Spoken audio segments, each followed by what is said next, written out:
La beauté de notre île est un capital précieux. L'étonnant relief de l'île ménage bien des surprises et des frissons.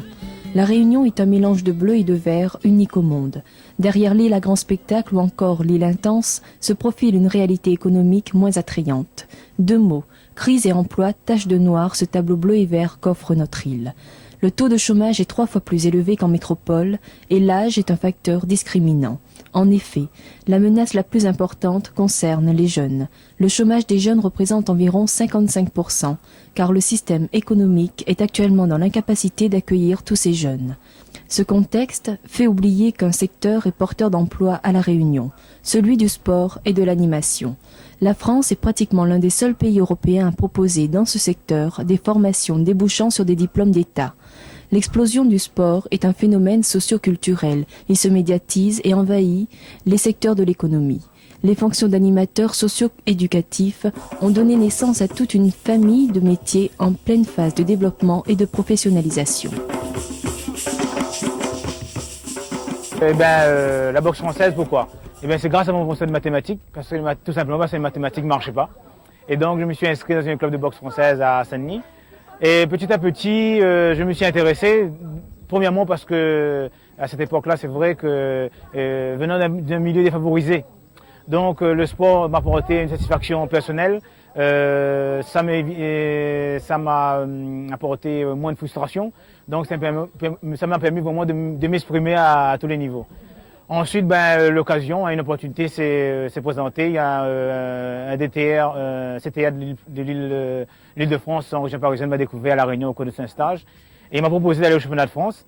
Et c'est là que c'est parti ma carrière sportive, et où j'ai pu conjuguer sport et études à l'INSEP. Et qui m'a permis donc d'être champion de France plusieurs fois, champion d'Europe, et acquérir un brevet d'état deuxième degré en 10 années de carrière, quoi.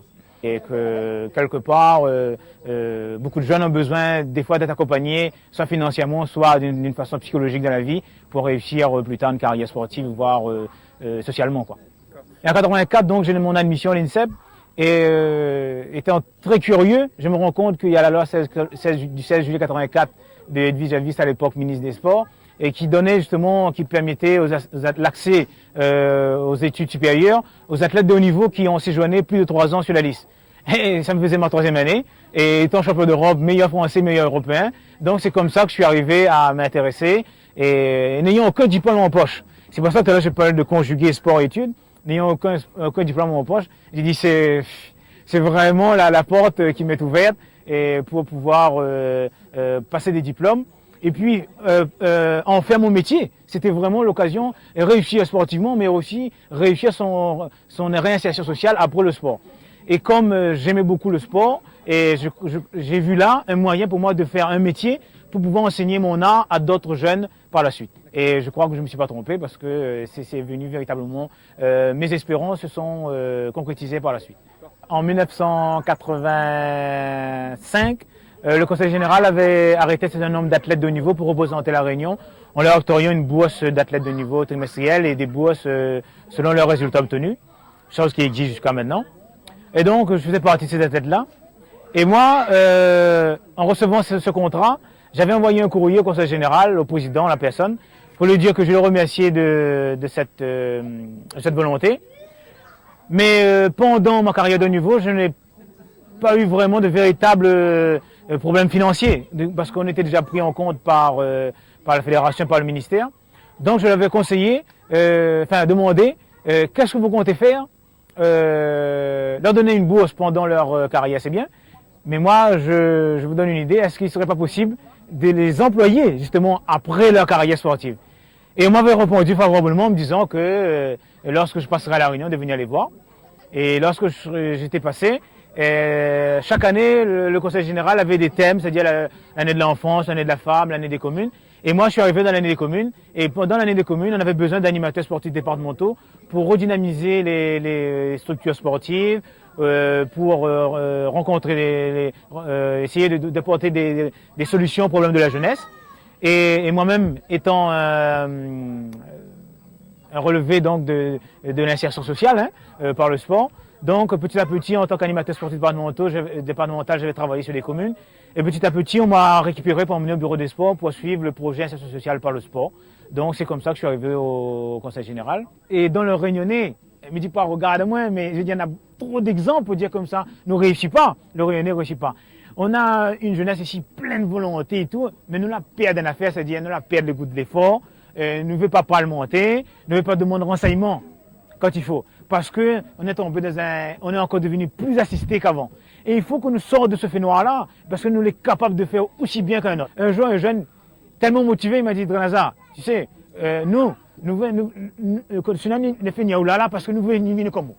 Nous voulons être comme vous, on a réussi pour qu'on n'est pas capable de rayonner comme nous, ou les noirs comme nous, ou les caves comme nous, pour qu'on a réussi, nous n'a pas réussi. Nous sommes capables.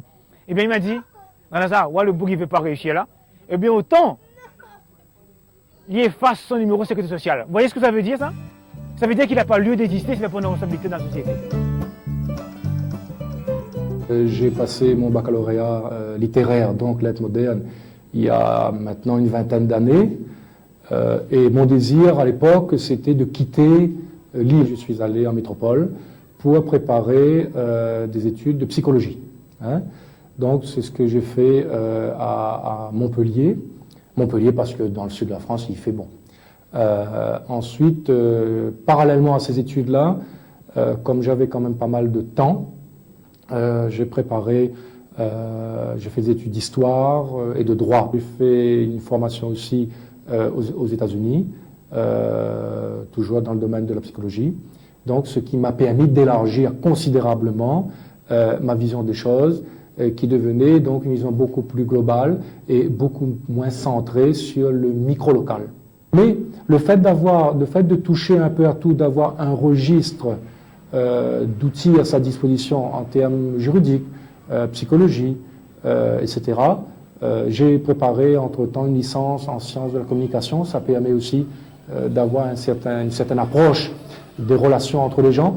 Mais ça offre quand même un certain nombre de facettes non négligeables pour pouvoir être accepté dans le milieu, pour pouvoir parfois influer sur les choses et surtout faire avancer et installer une dynamique dans les quartiers, donc dans le quartier rural. Donc la formation, c'est un ensemble et au bout d'un certain moment, on a besoin de faire valider des acquis par d'autres niveaux de diplôme. C'est à cet effet que quand j'ai travaillé pendant 5 ou 6 ans dans l'aménagement du territoire, chose à laquelle je n'étais pas du tout préparé, mais je suis convaincu que maintenant personne n'est préparé. Vraiment, c'est en faisant qu'on devient un petit peu, qu'on essaie d'appréhender un peu mieux les outils, de mieux les maîtriser. Donc, au bout d'un certain moment, au bout de 5-6 ans, j'ai fait une formation, un 3e cycle, en aménagement du territoire et en droit de la construction. Sur le DSQ, on travaille sur quoi? Bien sûr, sur l'aménagement. Bien sûr, on travaille sur l'animation. On travaille aussi sur tout ce qui est l'habitat, les opérations de RHI, résorption d'habitat insalubre, sur l'économique, sur le culturel, sur l'école, sur tout ce qui est l'échec scolaire, sur la communication. Tout ça, c'est un ensemble.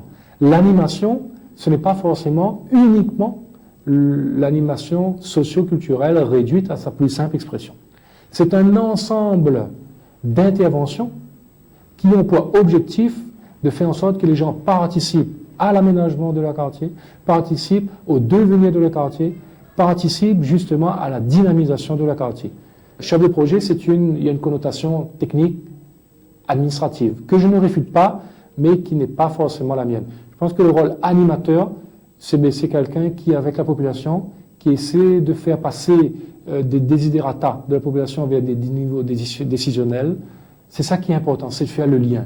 Les gens qui sont dans le lien, les gens qui établissent des liens entre la population, les intermédiaires, les gens qui prennent des décisions, c'est ça qui est important. Et c'est ça le rôle de l'animateur, c'est ça la fonction noble.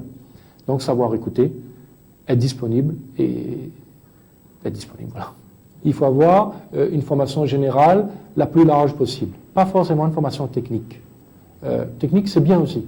Mais une formation générale, ça permet, comme on dit, d'être ouvert à beaucoup de choses. D'être poreux à tous les vents du monde. Ce que les gens disent, d'être poreux à tous les vents du monde. De pouvoir entendre. Le métier d'animateur est un métier qui n'est pas évident, qui est ingrat, mais qui est extrêmement valorisant pour la personne, parce que c'est là où on fait intervenir sa personnalité, où on peut peser sur les choses avec sa vraie personnalité. J'ai commencé donc le sport, j'avais 3 ans, donc j'ai fait l'expression corporelle et beaucoup de gymnastique.